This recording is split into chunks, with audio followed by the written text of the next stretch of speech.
bem? Espero que sim.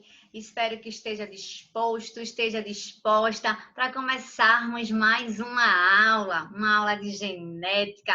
Pega o teu material, anota os pontos principais. Estamos falando, né? Na aula passada, a gente falou um pouco sobre a polialelia ou os alelos múltiplos. E nós vimos que um dos exemplos da polialelia é a questão do sistema ABO em nós, seres humanos. Então, a gente vai falar hoje um pouquinho sobre os grupos sanguíneos ou os tipos sanguíneos, né? Como também podem ser chamados, e o nosso sistema ABO. Vamos começar? Então, para a gente começar a falar um pouco sobre tipos sanguíneos, grupos sanguíneos, essa questão de transfusão de sangue, ela começou em 1667, onde Jean-Baptiste Lenny, né, Denis, ele fez, esse francês, ele fez a primeira transfusão de sangue. E como foi feita essa primeira transfusão de sangue? Ele usou o animal, né, o cordeiro, tá certo?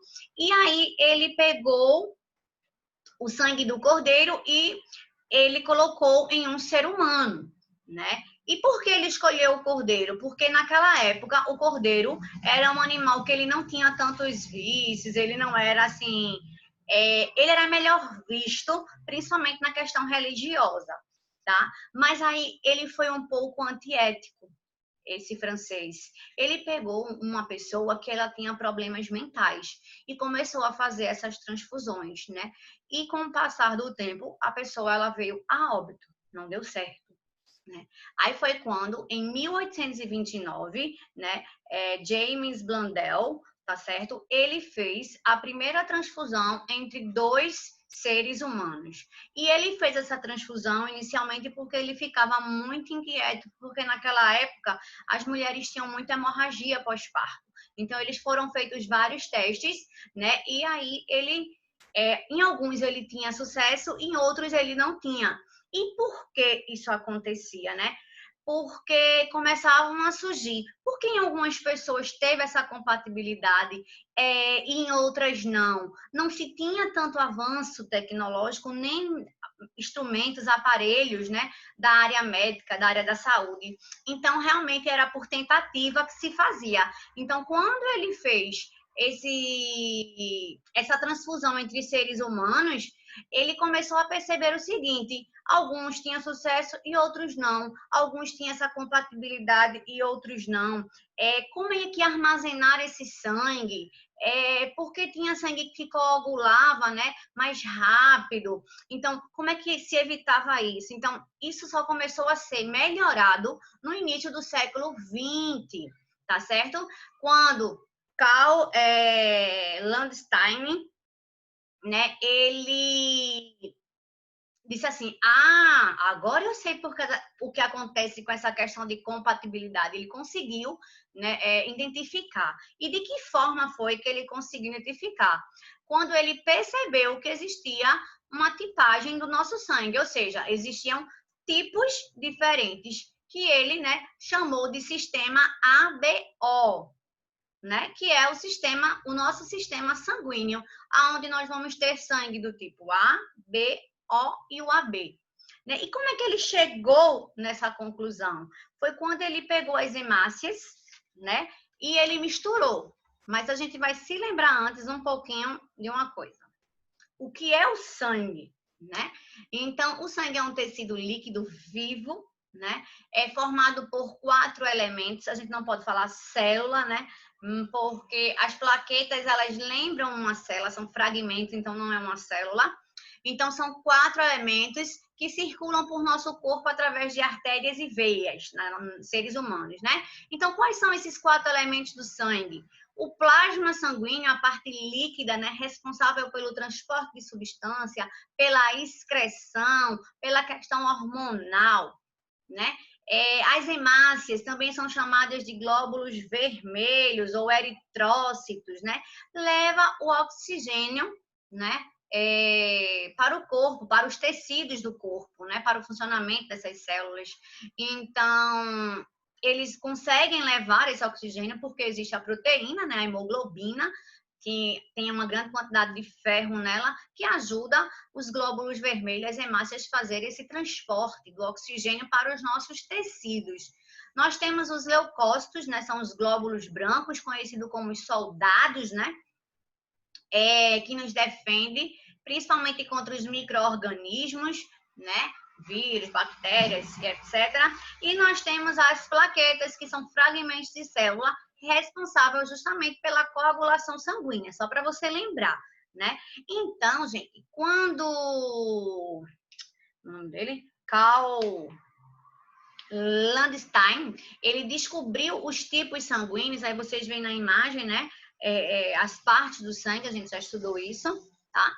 Então, quando ele descobriu esses tipos sanguíneos, o que foi que ele fez? Ele pegou as hemácias diferentes, né? Então, ele misturou essas hemácias. E quando ele misturou essas hemácias de pessoas diferentes, ele percebia que algumas se aglutinavam, ou seja, se juntavam, e outras não.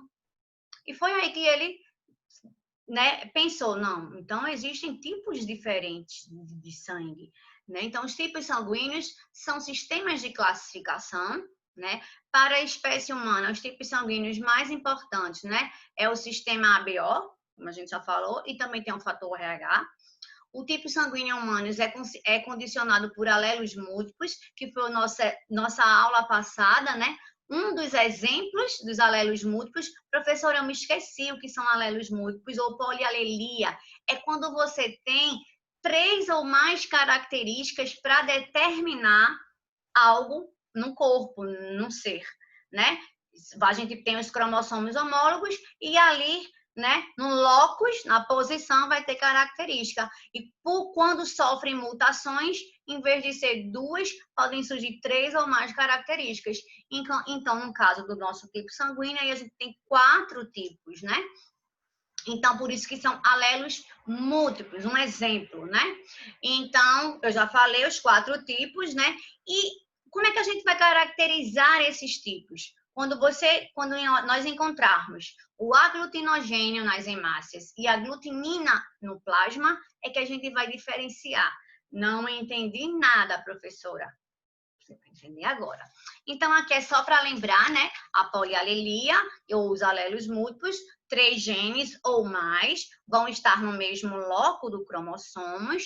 E no nosso caso aí, ó, condiciona o tipo sanguíneo humano, porque é o IA, IB e o Izinho. O dominante e o Izinho é o recessivo, que no caso é o tipo O. Como a gente pode ver aqui na tabela. O sanguíneo A vai ser o I com azão, ou o IA com Izinho. Para ser do sangue tipo B, você vai ter que ter esse daqui, ó, esse alelo, ou esse. O AB, você vai ter que ter esse alelo, e o O, ele é o recessivo. Então, você tem 3 alelos e você pode determinar, né, 4 possíveis genótipos, que é o A, B, AB e o O, tá bom? Então, vamos lá. O que é um aglutinogênio? Gente, a gente tem mania de dizer, eu sou do tipo A, então eu vou ser doadora, eu vou ser receptora. Não é bom a gente decorar, é bom a gente entender o seguinte. Eu vou rejeitar aquilo que eu não tenho. Então, se meu sangue é tipo A, eu vou receber de B, eu vou receber B. Se eu não tenho B, então eu vou rejeitar o B. Tá entendendo? Fica mais fácil para a gente entender. Então, o que é o aglutinogênio? São substâncias que a gente vai encontrar na membrana das hemácias, tá certo? Que vai determinar o tipo de sangue. Então, você tem 2 tipos de aglutinogênio. O aglutinogênio A e o aglutinogênio B. Então, quando nessa hemácia você tem o aglutinogênio A, seu sangue é do tipo A. Olha o desenho aqui, ó. Aí ele bota até aqui esse símbolozinho, você vai entender por quê, porque tem uma tabelinha depois explicativa. Então, olha só, se você tem o aglutinogênio A na sua hemácia, seu sangue é tipo A.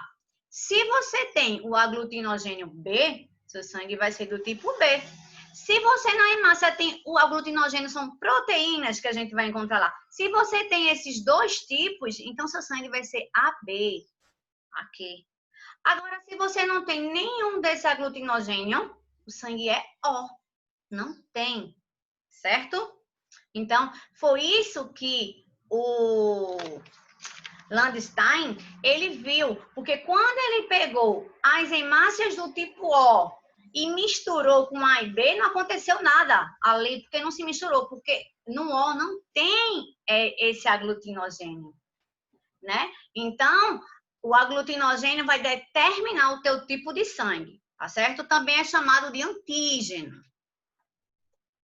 Já as aglutininas são substâncias que estão presentes no plasma sanguíneo e que funcionam como anticorpos, que reagem a antígenos estranhos. Existem dois tipos de aglutininas, a anti-A e a anti-B. Ou seja, se você é do sangue tipo A, você vai ter uma aglutinina o quê? Anti-B. Você não vai querer o B, porque é aquilo que eu falei, você não tem o B. Então, a aglutinina, gente, é aquela coisa assim, não dá, é um agente estranho. Não quero não, porque eu não tenho. Então, se você é do tipo B, você vai ter a aglutinina anti-A. Porque você não vai receber de A, você vai receber o seu B. Agora, se você tem um sangue do tipo AB, você não tem aglutinina. Certo? E se você é do tipo O, você nem vai receber de A, nem vai receber de B. Você é O, você não quer se misturar. Ok? Vamos entender isso agora. Nessa tabela que eu falei para vocês. Então, aqui estão as hemácias, tá certo? Ó, os grupos sanguíneos, A, B e O. Aqui estão as hemácias, ó. Olha o desenho que eu falei para vocês. Aqui é para dizer, ó, que eu tenho esse aglutinogênio A, porque meu sangue é tipo A. Olha aqui, ó, o antígeno, como pode ser chamado, como eu disse para vocês, ou o aglutinogênio. Então, aqui, ó, se é A, o meu antígeno, o meu aglutinogênio vai ser A. Se meu sangue é tipo B, vai ser B. Se for AB, eu vou ter os dois tipos de aglutinogênio. Se O, eu não tenho nenhum. Já as aglutininas, ou seja, aquilo que eu não vou receber, o A, eu não vou receber o quê? De B. O B, eu não vou ter o quê? O anti-A. O AB não tem, certo? E o O, nem A, nem B. É aí que a gente chega nessa questão de compatibilidade na doação do sangue, que é justamente, geralmente, vem em forma desse desenho. Existem também outras tabelas, tá certo? Que eles colocam, A vai doar para quem, B vai doar. Não precisa ninguém decorar isso, como eu falei. A gente precisa entender e se colocar num exemplo. Então, olha só. O O, ele é considerado o doador universal. Por quê? Porque ele pode doar para todo mundo, mas ele só recebe dele, porque ele não tem, né? Ele é anti-A e anti-B, mas ele doa para todo mundo, porque ele não tem aglutinogênio, então ele pode doar, certo? Ele não tem a proteína, então ele doa. Aí aqui a gente pode ver, ó, nessa imagem, o O, tá vendo? Tem as setinhas, está doando para todo mundo. Aqui o O ficou ao contrário, né? Como se eu tivesse invertido a posição da imagem. Mas aí tá o nome, ó, doador universal, e ele tá indo para todos os tipos de sangue. O AB é aquele que vai receber de todos, ele é considerado receptor universal, mas ele não doa para ninguém, só para ele mesmo. Porque na hora de você doar, você não vai separar o AB ali, vem para cá, B vem para cá, não pode, certo? Então, o AB, ele recebe de todo mundo e só doa para ele, é o egoísta, vamos dizer assim, né? O A, ele recebe dele mesmo, recebe do O e ainda doa para o AB, tá bom? Aí aqui ele mostra essa tabelinha, como a gente tá vendo, só é seguir as setinhas, ok? Professora, a senhora também falou aí da questão do RH. O que é esse fator RH? Gente, sistema BO é uma coisa e o fator RH é outra coisa, tá certo? Que quando a gente for estudar algumas doenças genéticas, o fator RH vai entrar aí nessa situação. Mas o que é o fator RH?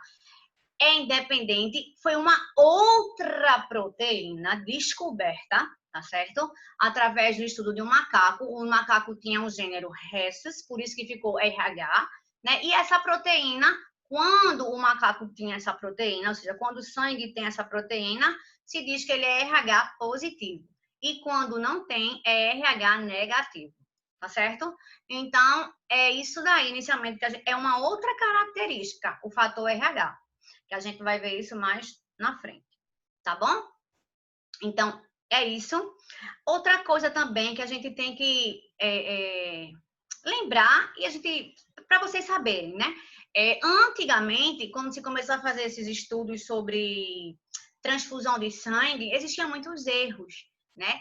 Ô, professora, e acontecia o que com a pessoa que recebia o sangue do tipo errado? Por exemplo, eu sou A, né? E eu recebia do tipo B. O que é que pode acontecer quando os sintomas que a pessoa pode ter? Inicialmente, a pessoa ela vai ter febre, uma taquicardia e ela pode ter coceira, tá? Então, esses são os sintomas de uma pessoa que recebeu um sangue errado sem ser o seu. Hoje em dia, isso é praticamente impossível de acontecer, né?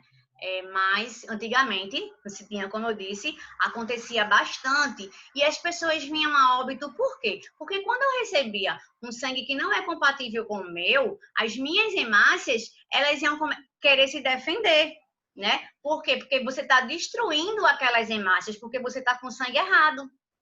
Então, quando você destrói essas hemácias, consequentemente, a circulação do sangue e do oxigênio no corpo, dos nutrientes, é alterada, né? E aí também mexe com a questão do sistema dos rins, né? Que faz a filtragem do sangue, que faz a eliminação de substâncias que estão erradas, né? No nosso corpo. Então, a pessoa vinha a óbito, né? E elas começavam justamente a ter esses sintomas, a febre, a taquicardia e a coceira, né? Então, falei bastante. Eu quero ver se vocês entenderam, que agora é com você. Os tipos sanguíneos de um sistema BO são caracterizados pela presença ou ausência de aglutinogênios e aglutininas. O sangue tipo A, por exemplo, possui como principal característica a presença de aglutinogênio ou antígeno, é a proteína que ele vai ter, ele vai ser daquele tipo, então ele tem que ter. E a aglutinina é aquilo que eu não tenho, então eu não vou querer, só para te lembrar. Então, ele vai ter a presença de aglutinogênio B? Não, porque ele é A. Deixa eu ler as alternativas, é melhor, né? Diaglutinina anti-A, letra C. Diaglutinina anti-B, letra D. Diaglutinina anti-A e anti-B, ou a letra E, diaglutinogênio A e B. Ou seja, a letra A não é, porque se ele é tipo A, ele tem que ter o aglutinogênio A e não B. A letra E diz assim, aglutinogênio A e B, mas ele é A, então ele não precisa ter o aglutinogênio B, também descarta. Letra B, aglutinina anti-A, a aglutinina é um anticorpo, é a defesa, ele não vai querer receber dele mesmo? Errado. Então, a correta aí é a letra C de casa, ele tem aglutinina anti-B, ele é A e ele não quer conversa com B. Certo? E a letra D está errada porque ele não pode ter as duas só se ele fosse o AB. Então, aí é a letra C de casa. Segundo, uma mulher com sangue tipo AB deu à luz a uma criança do tipo do sangue B. Dois homens reivindicaram a paternidade. Olha a confusão. Um tem o sangue tipo A e o outro tem o sangue tipo B. Considerando estes dados, qual seria a alternativa correta? Letra A. Somente um indivíduo com sangue B pode ser o pai da criança? B. Somente um indivíduo com sangue A pode ser o pai da criança? C. Devido à incerteza acerca do genótipo de cada homem, qualquer um deles poderia ser o pai da criança. D. Nenhum dos indivíduos poderiam ser o pai da criança, ou aí não tem nada certo, tá tudo errado. Então, vamos lá. Gente, a mulher, ela é AB. E a criança que ela originou foi do tipo B. Os homens, um era A e o outro era B. Só que aí, a gente não pode dizer que foi o homem do tipo B, porque a mãe era AB e a criança nasceu B. certo? Nem posso dizer que era o A. Aí tá faltando informação de que a gente não sabe o genótipo do pai. A gente sabe que um dos genótipos é o A e do outro é o B, mas tá faltando é o par para ver quem ia doar para a mãe. Se a gente fosse fazer, por exemplo, um heredograma, tá vendo como um assunto vai puxando o outro? Então, aí tá faltando informação para a gente ter uma certeza de dados. Então, aí a letra C de casa, né? Devido à incerteza, então, qualquer um deles poderia realmente ser ou o A ou o B, ok? Então, espero que tenham gostado. Essa questão da tipagem sanguínea, né, do sistema ABO, é importante a gente saber. É importante também a questão da doação de sangue para ajudar, né, outras pessoas que precisam do sangue, né? Então, quem doa sangue realmente doa vida. É um ato muito bonito que a pessoa pode fazer. Então, espero que tenham gostado, espero que tenham entendido. Vamos responder exercícios e qualquer dúvida, vamos tirar todas. Grande beijo e até a próxima. Tchau, tchau.